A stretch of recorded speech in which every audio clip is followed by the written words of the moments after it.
عام آدمی تک یا اس طرح سے کوئی خبر آنے کی گنجائش نہیں ہے۔ اچھا صرف وہی نہیں تھے بلکہ ان کے علاوہ بھی کچھ آفیسرز تو ان سے پہلے ہی،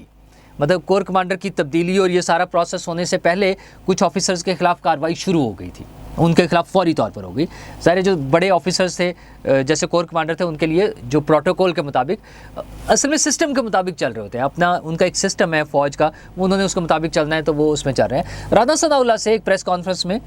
جب یہ سوال کیا گیا، باقی چیزوں کے ساتھ ملا کر جب یہ سوال کیا گیا کہ کور کمانڈر لاہور کدھر ہیں،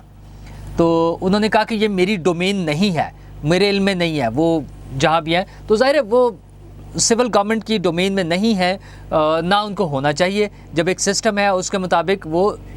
کچھ خاص لوگوں تک وہ محدود ہوگی انفارمیشن جہاں پر وہ ہوں گے اور ان کے خلاف کارروائی ہو رہی ہے۔ اصل مسئلہ یہ کہ ان کے خلاف فوجی نظام اور سسٹم کے مطابق کارروائی ہو رہی ہے۔ رانا ثناء اللہ جہاں تک سویلین بات آتی ہے اس میں وہ کھل کے بات کرتے ہیں، ایون آج بھی جب ان سے بات ہو رہی تھی تو انہوں نے کہا کہ عمران خان صاحب ناک سے لکیریں بھی نکال لیں تو وہ بچ نہیں سکیں گے، انہیں سزا ضرور ملے گی۔ اچھا آپ کو تھوڑا سا شور آ رہا ہوگا اس میں، اب وہ جنریٹر چل گیا، باہر موسم بہت خوبصورت ہے، بادل آئے ہوئے ہیں، بلکہ بادل گرج رہے تھے اور بجلیاں چمک رہی ہیں، تو ظاہر جو اصل بجلی ہے وہ چلی جاتی ہے ہمارے ہاں، تو یہ بھی بڑا مسئلہ ہے نا۔ دنیا میں ایسے ملک ہیں جہاں پہ کئی دن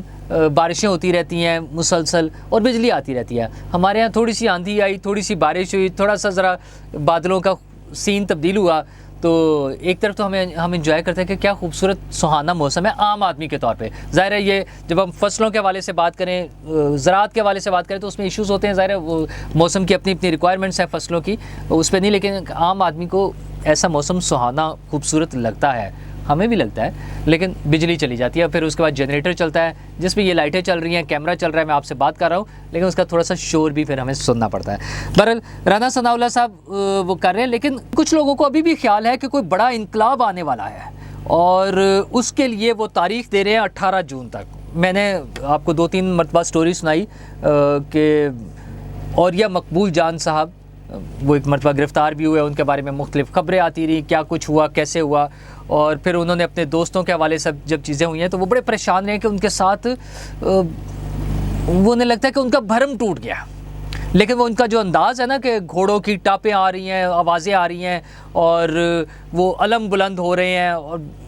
غزوہ ہند شروع ہونے والا ہے، شاید وہ اس طرح کی جو باتیں کرتے ہیں وہ ابھی بھی شاید اسی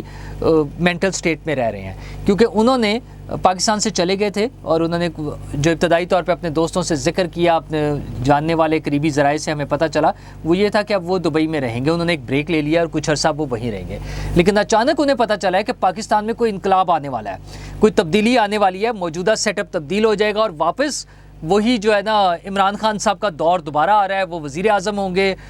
شاید فیض حمید صاحب کے ہاتھ میں چیزیں ہوں گی، باجوہ صاحب کے ہاتھ میں ہوں گی، اور راوی چین ہی چین لکھ رہا ہوگا اور وہ جو ہیں اوریہ مقبول جان صاحب یہاں بیٹھ کے دوبارہ سے کالم لکھ رہے ہوں گے، اپنے ویلاگز کر رہے ہوں گے، ٹی وی پر پروگرام کر رہے ہوں گے اور اپنی باقی ایکٹیویٹیز میں انوالو ہوں گے، اور اس کے لیے ان کے پاس تاریخ ہے 18 جون کی، وہ 18 جون کو واپس آ رہے ہیں اور انہیں لگ رہا ہے اس وقت تک سب کچھ تبدیل ہو جائے گا۔ اصل میں کوئی سازش چل رہی ہے یا سازش کی باتیں چل رہی ہیں۔ میں نے 2 دن پہلے جو ویلاگ کیا تھا جس میں نے کہا تھا کہ 2 ہفتے میں عمران خان دوبارہ وزیر اعظم اور فوج میں بغاوت، یہ وہی 2 ہفتے کی سٹوری اب ہمیں اوریہ مقبول جان صاحب کی باتوں سے لنک ہو رہی ہے کہ کچھ ان 2 ہفتوں میں ان لوگوں کا خیال ہے، عمران خان صاحب کے جو حامی ہیں ان لوگوں کا خیال ہے کہ بس دنیا الٹ جائے گی۔ اچھا یہ میری کچھ دن پہلے پی ٹی آئی کے ایک سینئر رہنما سے، جو براہ راست تو نہیں، ان کے بچے پی ٹی آئی میں بڑا اہم اس پر پوزیشن پر ہیں، ان سے ملاقات ہوئی تو ان کا خیال یہی تھا، اور وہ بچے غائب ہیں یعنی چھپے ہوئے ہیں، ایک بیٹا ان کا تو ذرا امپورٹنٹ پوزیشن پر آ جاتا ہے اس میں، تو وہ ادھر ادھر غائب ہیں، بھاگ رہے ہیں، لیکن ان صاحب کا خیال یہ تھا کہ بس تھوڑے دن کی بات ہے، پی ٹی آئی واپس آ رہی ہے، یہ سب کچھ الٹ جائے گا۔ انہوں نے بڑی ڈیٹیل سے کوئی ایسی بات نہیں بتائی کہ ان چیزوں کا لنک کس سے ہے، لیکن یہ اوریہ صاحب کی باتوں سے لگ رہا ہے کہ جب وہ 18 تاریخ کو واپس آنا چاہ رہے ہیں اور ان کا خیال یہ بھی ہے کہ اس دوران میں سب کچھ بدل چکا ہوگا، تو لگتا ہے کہ کہیں کوئی بات ہو رہی ہے۔ میں نے اپنے گزشتہ ویلاگ میں جب اس حوالے سے کیا تھا تو اس وقت بھی میں نے یہی بات کی تھی کہ ہمارے جو ذمہ دار ادارے ہیں یا جو بھی لوگ ہیں ان کو دیکھنا ہوگا کہ ایسی باتیں کہاں ہو رہی ہیں، کون لوگ ہیں جو انہیں یہ حوصلہ دلوا رہے ہیں پہلے تو مہینوں کی باتیں ہوتی تھی، اب یہ 2 ہفتوں پر آ گئے ہیں کہ 2 ہفتے میں ایسا کون سا انقلاب برپا کرنا جا رہے ہیں کہ یہ سب کچھ بدل جائے گا. یہ سب کچھ جو ہے، آج وہ عمران خان جو اپنے وی لاگ میں بیٹھ کر کہتے ہیں کہ میں اکیلا ہو گیا ہوں، میں کسی کو فون نہیں کر سکتا، میں کسی سے بات نہیں کر سکتا، وہ عمران خان لوگوں کو یہ کیوں کہہ رہے ہیں کہ 2 ہفتے میں سب تبدیل ہو جائے گا؟ ان کے سیاسی جماعت جو پی ٹی آئی کے لوگ ہیں وہ سب تتر بتر ہو گئے ہیں، سب بھاگ گئے ہیں، وہ اپنا اپنا ٹھکانہ تلاش کر رہے ہیں. کوئی جہانگیر ترین صاحب کے گروپ میں جانا چاہ رہا ہے، کوئی ہاشم ڈوگر صاحب کے ساتھ جانا چاہ رہا ہے، کوئی پیپلز پارٹی میں رابطہ کر رہا ہے، سارے معاملات چل رہے ہیں. تو یہ جو خبریں آ رہی ہیں کہ 2 ہفتے میں کوئی انقلاب آ رہا ہے، یہ کیا ہو رہا ہے؟ یہ ان لوگوں کے پاس کیا انفارمیشن ہے، کیا سورسز ہیں؟ اگرچہ فوج کے تو جو تمام بڑے بڑے افسران ہیں وہ فارمیشن کمانڈرز کی میٹنگ میں مصروف ہیں، وہاں سے بھی جو شاید ان لوگوں کو جو خیال تھا، پی ٹی آئی کے لوگوں کو ایسی جو امیدیں تھیں، میرا خیال ہے وہ اس حوالے سے بھی کلیئر ہو جائیں گی جب یہ میٹنگ کنکلیوڈ ہوگی یا ختم ہوگی اور اس کے فیصلے سامنے آئیں گے. تو میرا خیال ہے عمران خان صاحب اور ان کے ساتھیوں کی کافی حد تک تسلی ہو جائے گی. اور جو بھی ہونا ہے، ہماری دعا ہے کہ